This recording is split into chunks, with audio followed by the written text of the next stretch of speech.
Vijayawada west BJP అభ్యర్థి సుజనా చౌదరి కీలక అంశాలపై క్లారిటీ ఇచ్చారు. కేసినేని నాని గురించి మాట్లాడటం నా స్థాయికి తగదు అని టీవీ9 తో చెప్పారు సుజనా చౌదరి.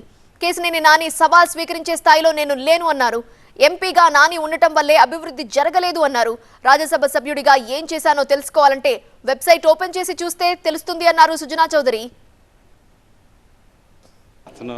అతను సవాలు నేను స్వీకరించే స్థాయిలో లేనమ్మా. నేను అతని విజ్ఞతకు వదిలేస్తే వదులుకోమనండి, ఇప్పుకోమనండి, ఏదైనా చేయండి. అతను ముందు 7 నియోజకవర్గాలు ఉన్నాయి, ఒక్క పశ్చిమ నియోజకవర్గం ఒకటే ఉందనుకుంటున్నాడు ఎంపీగా కంటెస్ట్ చేస్తే. ఆ విషయం తీసుకోండి. అతని గురించి నేను అసలు మాట్లాడటం అనేది నా స్థాయికి తగదు. అది రాష్ట్రానికి మొత్తం ఏం చేశాను, ముందేం చేసా, వెనకేం చేసా, తర్వాత ఏంటి అనేది మొత్తం ఆంధ్ర రాష్ట్రంలో ఉన్న ప్రజలందరికీ తెలుసు. ఈ వ్యక్తిని ఎంపీ ప్రజలు చేసినందుకు వాళ్ళు 10 సంవత్సరాల అభివృద్ధి కోల్పోయారు. కాబట్టి అతను అడిగిన ప్రశ్నకి మాత్రం నేను సమాధానం చెప్పదలుచుకోవాలా. అతని విజ్ఞతకు వదిలేస్తాను నేను, అంతే.